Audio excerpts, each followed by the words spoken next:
വീടടിച്ച് തുടച്ചിടുന്ന ദിവസമാണ് ഇടാന്ന്. അപ്പോൾ എല്ലാ ദിവസവും അടിക്കും, എല്ലാ ദിവസവും തുടയ്ക്കാറൊന്നുമില്ല. പിന്നെ സ്റ്റീവൻ ഗ്രേസ് ഒക്കെ എന്തെങ്കിലുമൊക്കെ, സ്റ്റീവാണ് കൂടുതൽ എന്തെങ്കിലുമൊക്കെ അവിടെ ഇവിടെയൊക്കെ ആയിട്ട് വലിച്ചു വരിടും. അപ്പോൾ അതുകൊണ്ട് മിക്ക ദിവസങ്ങളും തുടയ്ക്കേണ്ടി വരാറുണ്ട്. അപ്പം അങ്ങനെ എൻ്റെ ക്ലീനിങ് ഒരു വശത്തേക്കൂടെ ഇങ്ങനെ നടന്നുകൊണ്ടിരിക്കുന്നു. സ്റ്റീവ് അകത്തിരുന്ന് TV കണ്ടുകൊണ്ടിരിക്കുകയാണ്.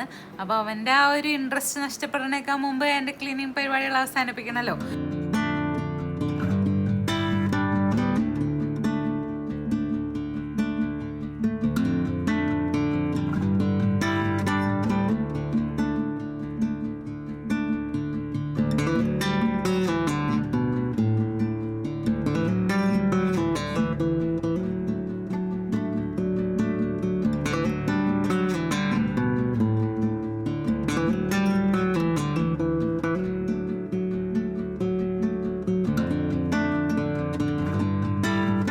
അങ്ങനെ പണികളൊക്കെ കഴിഞ്ഞ് ഞാൻ ഒരു ലസ്സി ഉണ്ടാക്കിയിട്ട് നല്ല തണുത്ത തൈരായിരുന്നു. ഞാനപ്പോൾ ഇന്നലെ ഒറൊഴിച്ചൊക്കെ വെച്ച് കഴിഞ്ഞിട്ട് ഫ്രിഡ്ജിലേക്ക് എടുത്ത് വെച്ചതാണ്. അപ്പോൾ അതിൽ പഞ്ചസാരയൊക്കെ ഇട്ട് നല്ല സൂപ്പറായിരുന്നു. കുറേ നാൾക്ക് ശേഷം കുടിച്ചാണെന്നറിയില്ല, അടിപൊളിയായിരുന്നു. പിന്നെ ഇത് നമ്മുടെ വീട്ടിലത്തെ കോഴികൾ കുറച്ചൊക്കെ മുട്ടയിട്ട് തുടങ്ങി. അപ്പോൾ അവരുടെ മുട്ടകളാണ്. അപ്പോൾ അതിനെ കഴുകി കുട്ടപ്പനാക്കി ഇനി എടുത്തു വെക്കാൻ പോവാണ്. അപ്പോൾ ഇനി ഞങ്ങൾ തീ കത്തിക്കാൻ പോവാണ്. അപ്പോൾ അടിച്ചു വാരി കൂട്ടിയിട്ടതൊക്കെ കുറച്ച് കത്തിക്കാനൊക്കെ ഉണ്ടായിരുന്നു. അപ്പോൾ സ്റ്റീവാണ് കേട്ടോ മുന്നിൽ. അവന് ഭയങ്കര ഇഷ്ടമാണ് ഈ തീ കത്തണ കാണാൻ. അപ്പോൾ ഞങ്ങളിത് കത്തിച്ച് കുറച്ച് നേരം അവിടെ നിന്നു. അത് കഴിഞ്ഞിട്ട് തിരിച്ച് ഫ്രണ്ടിലേക്ക് നിന്നു. അപ്പോൾ ഗ്രേസ് വരേണ്ട സമയമായിട്ടുണ്ട്. അപ്പോൾ സ്റ്റീവ് ഇങ്ങനെ നടക്കണുണ്ട്. അപ്പോൾ കുറച്ച് നേരം പൈപ്പൊക്കെ തിരിച്ചിട്ട് ആൾ കുറച്ച് നേരം അവിടെ നിൽക്കും. പിന്നെ അവിടെ ഓടിക്കളിയും ബഹളമൊക്കെ ആയിരിക്കും. അപ്പോൾ ചേച്ചിക്ക് വേണ്ടി വെയിറ്റ് ചെയ്ത് നിൽക്കണം. അങ്ങനെ ഗ്രേസ് വന്നു കേട്ടോ. അപ്പോൾ ഇനി സ്കൂളിലത്തെ കുറച്ച് വിശേഷങ്ങളൊക്കെ പറഞ്ഞിട്ട് ആൾ അകത്തേക്ക് കയറുള്ളൂ.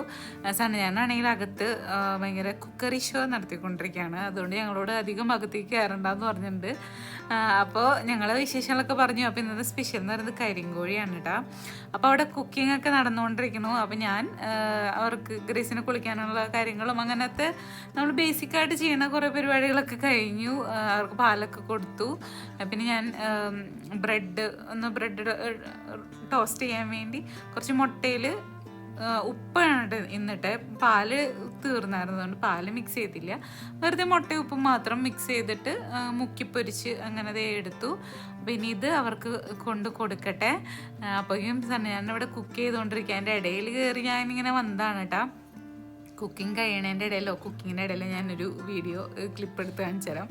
ഇവിടെ ഭയങ്കര തകൃതിയായ കുക്കിംഗ് ആണ്. അടിപൊളി സ്മെല്ലൊക്കെ ആയിരുന്നു കേട്ടോ. അപ്പോൾ ഞങ്ങൾ അകത്ത് റൂമിലിരുന്ന് കളിച്ചുകൊണ്ടിരിക്കുകയായിരുന്നു. അപ്പോൾ എൻ്റെ കുക്ക് ചെയ്ത് കഴിഞ്ഞപ്പോൾ എനിക്ക് ടേസ്റ്റ് ചെയ്യാൻ തന്നു. അപ്പോൾ തന്ന പീസും കൊണ്ട് ഞാൻ അകത്തിരുന്ന് കഴിച്ചുകൊണ്ടിരിക്കുക. നല്ല ടേസ്റ്റ് ഉണ്ടായിരുന്നു, അടിപൊളിയായിരുന്നു. അടിപൊളി കുക്കായി മാറിയിട്ടുണ്ട്. അപ്പോൾ എന്തായാലും കരിങ്കോഴിയായിരുന്നു കേട്ടോ, നമ്മുടെ വീട്ടിലത്തെ കരിങ്കോഴി. ഞാൻ ആദ്യമായിട്ടാണ് എൻ്റെ ലൈഫിൽ കരിങ്കോഴി കഴിക്കണേ. എന്തായാലും സൂപ്പറായിരുന്നു. അപ്പം ഇത്ര നേരം എൻ്റെ തകൃതിയായ കുക്കിംഗ് ആയിരുന്നു. കരിങ്കോഴി, നമ്മുടെ വീട്ടിലത്തെ കരിങ്കോഴീനെ ഉണ്ടാക്കിയത് സ്വന്തമായിട്ടിരുന്നില്ല. ഞാൻ നേരത്തെ ടേസ്റ്റ് ചെയ്തായിരുന്നു. കളർ അടിപൊളി. വെച്ചാൽ മതിയല്ലോ. എന്തിരുമാണെന്നറിയോ, മസാലയുടെ സൂപ്പർ സ്മെല്ല്. വീടിന്റെ ഉള്ളിലും പുറമേക്കൊക്കെ ഉണ്ടായിരിക്കുന്നല്ല, വെറുതെ കേൾക്കുന്നല്ലാടാ. എങ്ങനെയാണ് ആക്ച്വലി കറി വെച്ചാൽ ഞാൻ എന്നൊക്കെ ഇവിടെ നിന്ന് ഓടിപ്പിച്ചായിരുന്നു. ഞാൻ കണ്ടില്ല. അമ്മീമൊക്കെ ഇട്ട് അരക്കണൊക്കെ ഉണ്ടായിരുന്നു. എല്ലാ ഡീറ്റെയിലും ഞാൻ വീഡിയോ എഡിറ്റ് ചെയ്തിട്ട് പറയാം. എന്തായാലും സൂപ്പറായിരുന്നു. അടിപൊളി മണം, അടിപൊളി ടേസ്റ്റ്. പക്ഷെ കരിങ്കോഴി മീൻകറി ചട്ടിയിൽ വെച്ചിട്ട് എനിക്ക് മീൻകറി പോലെ പ്രത്യക്ഷത്തിലുള്ള രൂപത്തില് എന്തിട്ട് മീൻകറിയാ, നമ്മുടെ ചോരയൊക്കെ കറി വയ്ക്കണ പോലത്തെ ഒരു ഫീല് പെട്ടെന്ന് കാണുമ്പോ. കാരണം അതിന്റെ നെയ്യും ഇത് മൊത്തത്തിലൊരു ബ്ലാക്ക്, നമ്മുടെ മീൻകറിയുടെ ചട്ടി അതൊക്കെ കൂടി കണ്ടപ്പോ എനിക്കൊരു മീൻകറി ഫീല് വന്നു. പക്ഷെ സ്മെല്ല് അടിപൊളിയായിരുന്നു കേട്ടോ, ടേസ്റ്റും അടിപൊളിയായിരുന്നു. എന്തായാലും സൂപ്പറായിരുന്നു. പക്ഷെ എന്റെ ഉള്ളിലുള്ളിൽ ആ കഴിവ് അടിപൊളിയായിരുന്നു. ഞാൻ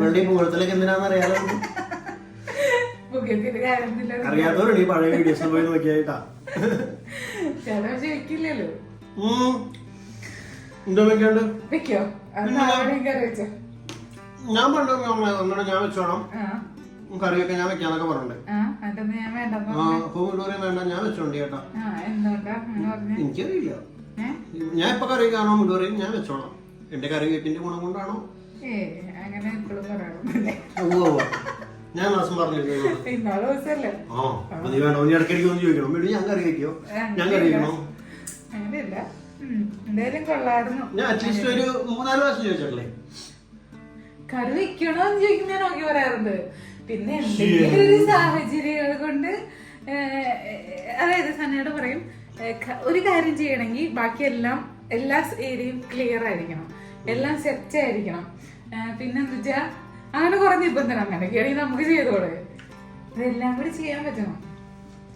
അതാണ് അതിന്റെ രസം.